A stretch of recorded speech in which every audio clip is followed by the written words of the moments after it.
Howdy, y'all, and welcome to Volume 3 of the Songwriter Sessions here at Wilson Valley Mercantile. We're going to speak with Mason Marek and our host, Ely Buck Davis. So, guys, thank you all for being here today. Mason, start off today with tell us about your musical journey and your Texas upbringing. You're highly influenced by your grandfather, Galen Ackley. hmm How do these personal connections and your background shape the stories you tell and the themes you explore in your songwriting? I don't know. It's just whatever I'm feeling, I guess. But I'm from like a little small town, New Orleans, Texas, and there's not much to do other than you know go ride around fishing or something like that. There's not much, and my grandpa played music a lot when I was a kid, and then when he passed, I tried. I mean, I was trying to do piano lessons one time, and I just had this teacher who was just like, anytime you mess up, she'd smack your hands with this ruler thing, and I was like, man, that's not how I would learn something like that, you know. But I have kind of learned piano since. But then I tried playing harmonica a lot, and then I got a guitar. I got I think it was like a harmony guitar or something like that, like one of those electric guitars. I don't know what kind it was, but I got like a little amp and it's red. Now it's got like these like blue or black light. So stupid. I put these black light strings on just so when it sits in the corner and the black light's on, it just looks cool. But that was one of the first ones I ever got, and I kind of stuck with that. And then after he died, I stopped playing for a while. And then probably like 17 or 18, I had this girlfriend break up with me, and I drove all the way to Tomball for some reason. I don't know why, because I could have drove to Brenham to a pawn shop and got a guitar, but I drove all the way to Tomball for some reason. Maybe it's because she lived around that area. Now I think about it, maybe it was. But yeah, I went and got this Court guitar, like $300, and then I started learning a bunch of like Willie songs, Eric Church, a bunch of Jerry Jeff Walker, a lot of Guy Clark, and I had my grandpa had this CD that he made, and I would learn some songs off there, you know. But I don't know. I kind of just play what I feel. Like when we play together at was it Liberty Tree Tavern? Yeah. It's I tell a lot of people like this song is different than what I'm used to writing, or this song is different in this way, just because it's not going to be all the same thing every single time, you know. Probably a piece of that is when you're out, you're in a different headspace for each song, so you know that influences that a lot. Yeah. No, I listen to a lot of different stuff too. It's like I remember when we first got DirecTV, they had like this one channel on there, like you can go all the way back to like the 7,000 channels, and you can find like Zen music and like Native American music and jazz and all that stuff like that. Just weird music. And I'd go on there and I'd listen. I was like, oh, that's kind of cool. That's kind of cool. Not the whole thing, but like there's just little pieces of it, you know. And yeah, I listen to some goofy shit. My kids, when I would take them to school, sometimes I'd put on like some stupid songs. So when we pull up, it's like a bunch of like parody, like farting in the USA, and just a bunch of stupid stuff that the kids just like get a kick out of. And then we pull up, and they're like, they have the whole stereo just blaring, right, and it's just all these stupid songs about farts and stuff.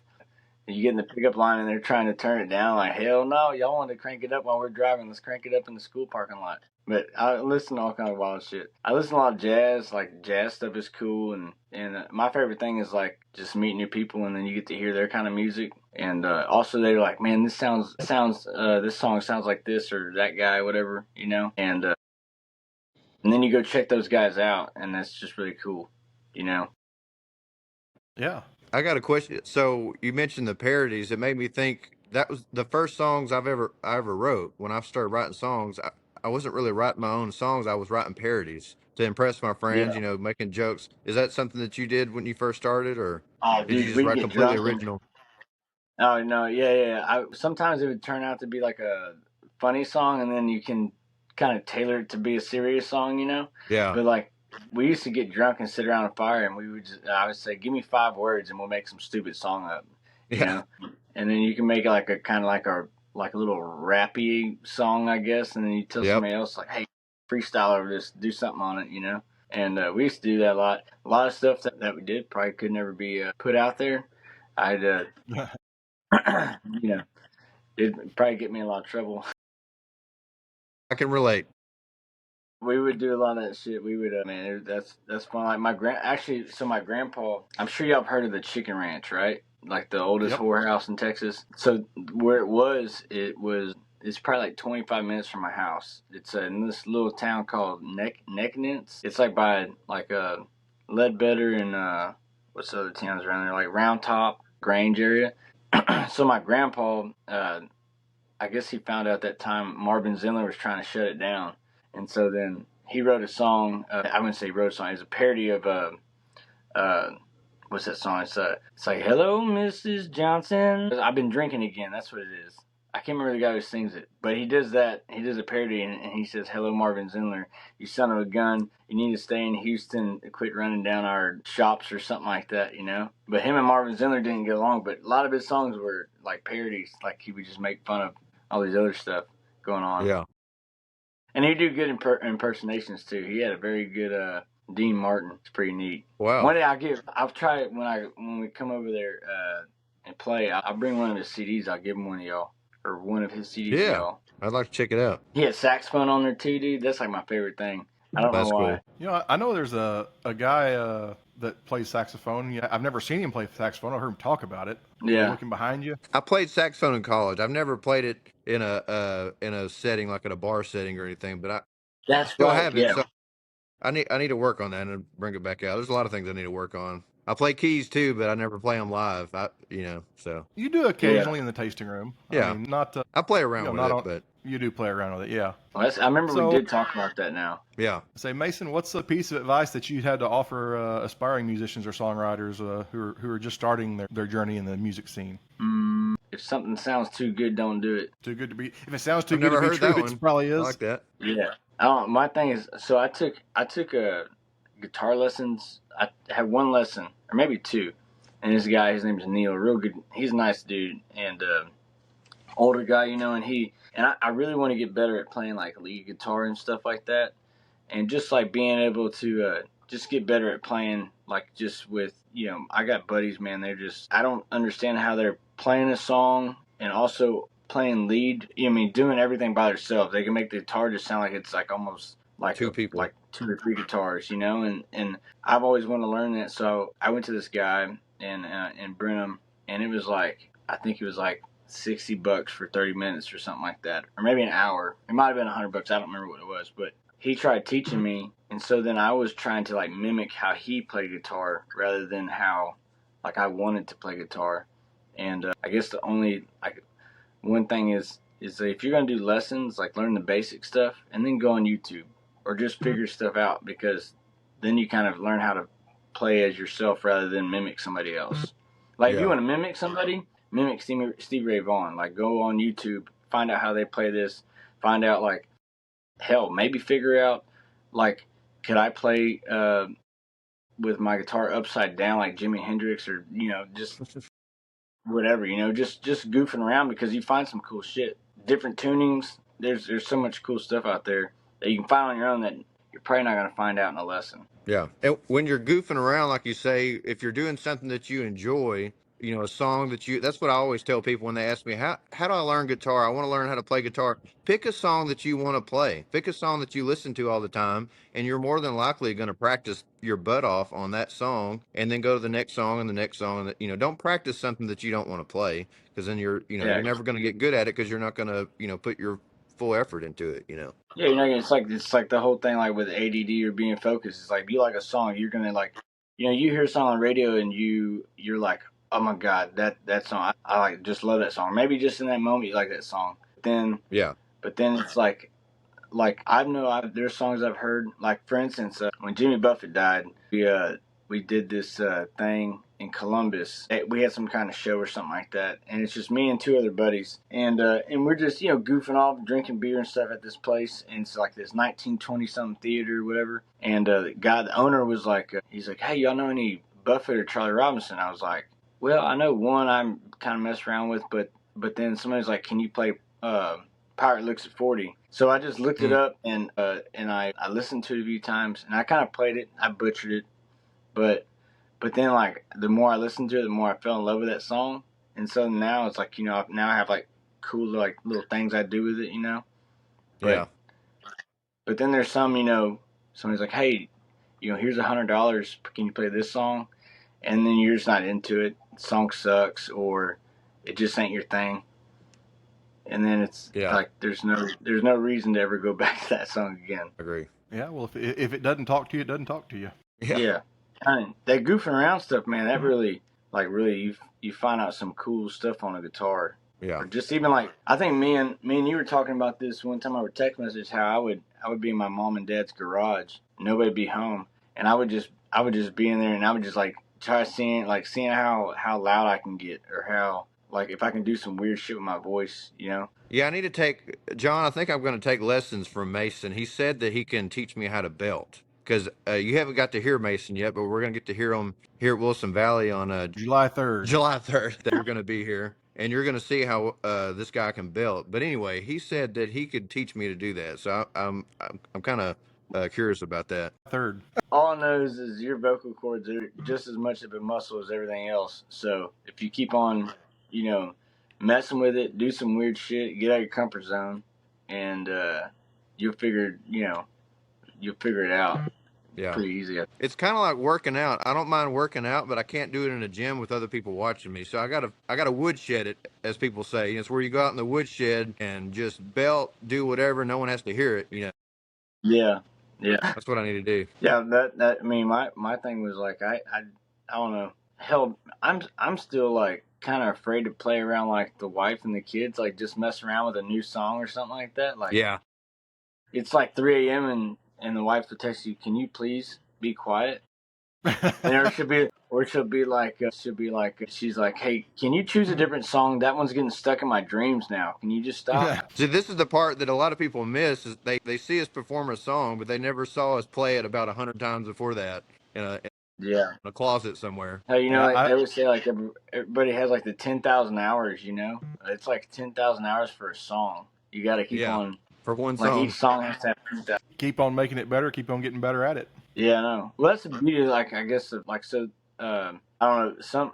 What I like doing is sometimes I play songs different to see if maybe it sounds better this way, maybe it sounds better that way. And sometimes I'll butcher it. I'll absolutely eat it on stage. But I was like, I tried. Half the people ain't even paying attention, so they don't know if it's right or wrong. But you'll see me make a face like, "Oh, that's not right," or something. Well, that's one thing that I've discovered in. It's been about 3 years since we opened up here in our tasting room, and there's lots of times I'll kind of hear something like, "Well, that wasn't right," but most of the people aren't paying that close of attention, anyways. Yeah. The only way they know that you messed up is if you said something. Yeah, if you tell them. Yeah, and usually my ass is like, there's somebody out there that probably thinks I messed up or know I messed up, so I might as well just tell them rather than me wondering about it. It's going to be eating at me. One of the things I have, it's so stupid, but I'll be up there singing or like at this bar near the house. Sometimes I'll just bring a speaker and I'll just sit up on the picnic table and I'll start playing. And people look at you and they're kind of like got somebody else with them and they're kind of like this and they're pointing at him or me, or something like that. And into my head, like, oh, they think I suck, or like I just have all bad things, like they're talking shit about me. But they're probably not. It's just in my head. They're probably just like, look, he ain't got no shoes on or something. Musicians are notorious for having what's it called, imposter syndrome. Yeah. We're our worst critics. Oh, 100%. 100%. That's probably a piece that drives you to do better at it. True. That's very true. Probably, yeah. That's one thing. It's kind of weird. Is I was telling my buddy the other day. I was like, man, I've said this a lot, but I was like, it's kind of weird that like you constantly think that you're not good enough, but then you want everybody else to say you're good enough. But then if they keep on complimenting, it's like, hey, like, can you be quiet? Stop! You ain't got to keep on complimenting me. It's like I can't say thanks, or I can't if I ever accept that. Like, dude, you're badass. Hell yeah, I know. Now you sound like an asshole. And It's just funny, like the mindset. You constantly think you're sucking, and then all of a sudden somebody tells you you're awesome, and now it's like I don't know. It's just a never-ending battle. And never-ending internal battle, right? Yeah, yeah. Well, let's step away from that. And so, as an artist, Mason, for events like the Roundup, or I'll name drop Liberty Tree and a number of their songwriter focused evenings. So, what does that mean to be showcased in an event like that to you? I don't know. It's just music, man. I sit there and play. It don't matter, Like Yeah. I've said this before, but my buddy Logan Ryan and me, I never met this guy before, but I liked his music and I messaged him on Facebook or something, and we got asked to go. I got asked to go open up for Jared Morris in Amarillo, which is like a little over 8.5 hours from me, and I got offered to go up there for like $250. You play for 1 hour, but I was like, man, I don't want to go up there by myself. And I don't know why, but I just like felt like I needed to text Logan. I was like, "Hey, dude, you want to go a song swap with me? Like, we'll get $125 each." And he's like, "Hell yeah, I'll go." And so we went up there, and hell, I've driven to like New Braunfels, like I think it's like 2 hours, a little over 2 hours, just to play two songs at that Redbird listening room. Oh yeah. To me, it's like, I don't know, if I got time, I'll do it. It ain't really about the money and the showcase thing. If I'm ever like, if I'm ever on a show that says showcase, I don't really feel like I'm a showcase. I'm just in a thing that happens to say showcase on the back. Yeah. It reminds me of I saw a meme the other day that said musicians, the only occupation where you'll spend $2,000 in equipment and drive 400 miles for a $50 gig. Yeah. I don't do that personally, but I can see how that could happen. Yeah, and hyphen or in quotations of their exposure as well. Yeah. Hey, I've got to point out here, you don't have to bring all that equipment when you come play That at is Wilson true. Valley Mercantile. Wilson Valley is plug and play. Those are my favorites. Yeah. That's the conversation I had with the duo that played here last Saturday night was, we get a little paranoid whenever people say that they've got a full PA system. I think Ely and I probably had this conversation several different times about showing up at venues and half the stuff doesn't work or it's not as good as that. Well, we strive to have a better experience and a better sound system than that. Usually I have a whole sound system usually that's like in the back of the car anyways, just in case. Yeah. Because I've had that before where they got these speakers that ain't been ran in like 5 years, they got a little mixer. They're like, oh yeah, we can fit 4 people on here, and you get there, it's like only a 4-channel. I was like, Yeah. I've had that happen several times. How that works. I'm normally skeptical, but with John, when he says he's got a sound system, he means it. It is very nice here, very plug and play. But I'm the same way. Like even when venue owners say that oh no, we have a sound. I'm like, I'm going to bring a backup just in case. But with John, it's like you show up and it's mic'd, everything ready to go. And I start stalking Facebook, seeing like videos and stuff like that. See what you're working with. Yeah. I hadn't thought about using social media for that. That's interesting. I guess it's a good thing I put those videos and stuff out there of what's going on in the tasting room. When I got the notification for this, I guess when y'all sent the email, I don't know, I guess my phone was listening to me, and Ely's Facebook, or maybe it was like the Wilson Valley, the Facebook page maybe popped up or something, and it was Ely and I want to say it was a girl named Natalie. Yeah, Natalie Metcalf. Yeah, that was the last roundup. Yeah, and I seen that video. So I don't know if my phone was listening to me and it just popped up, or like I don't. But yeah, I seen the video and I was like, damn, they got everything there. What's really scary is whenever you're thinking about something and then your phone shows that to you. Yeah. Simulation, man. That you get me on a tangent on that deal. It's the Matrix, man. Hey, my wife and I just recently started watching The Matrix. I've never seen it in my life, and we just started. We've only watched the first one and part of the second one. I'm like, okay, I can. I had no idea it was about AI. And I'm like, we're in that era now, so that's pretty interesting. But yeah, I won't go down that rabbit hole right now. But I haven't watched that movie since I was probably like 8. I'm scared to go through it again because now the more I know. Now you've got all the paranoia to go with it.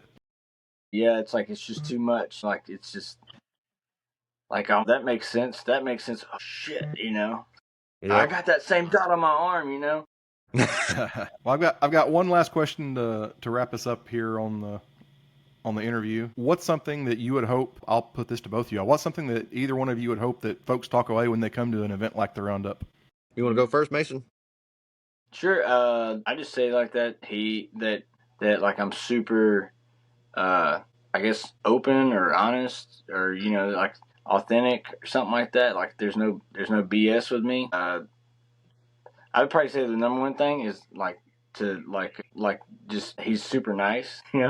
Like I have no reason to be mean or nothing or be an a-hole or whatever. But I don't know. I guess that's it. Like just man, he won't shut up. He'll just keep on talking your ear off. I couldn't get it with him. Or Yeah, like I can understand that.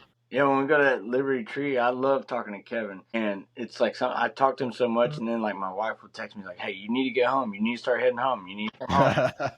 And I'm like, dude, I wish I could continue this conversation. Let's put a bookmark in this. And when I come back in 2 months, we're going to start on this subject again. So maybe something like that. I don't know. Okay. For me, I hope everybody goes away with appreciation that they can come to a place like this and have a listening room environment and, handcrafted cocktails that were grown on this property that we're on. Because you just can't get that everywhere, And I think most people do appreciate it, but I just hope they really think about it because you play in Fort Worth a lot with your band. It would be hard for a lot of people in this area to see you. So this is an opportunity for them to, see someone of your caliber. And they see me all the time, so I don't think that was going to be anything new. But I like to bring in different artists so these people can see cats that they may have to pay a ticket for to see somewhere else. But here they can walk right in the doors, have a seat. John or one of his family members are going to be with them shortly to serve them, and I just hope they leave with a little bit of hey, we had a good evening, listen to some good music and good food and good drinks, and yeah, that's pretty much it. Yeah, I guess like what you're saying is like when people come and watch you play, it's kind of an escape. They ain't got to worry about the utility bill is coming up. Yeah. He's talking. He's singing about this song. That's cool as hell, and they just forget whatever stress they got going on. Exactly. Go to a happy place for a minute. Yeah. Well, guys, thank you all for joining me today, and looking forward to the next Roundup on July 3rd. July 3rd. July 3rd, get that right. And thank you, Mason. Thank you, Ely. Yes, sir. Thanks, Mason. Oh, yeah. I'll see y'all soon. You. Hell yeah, dude.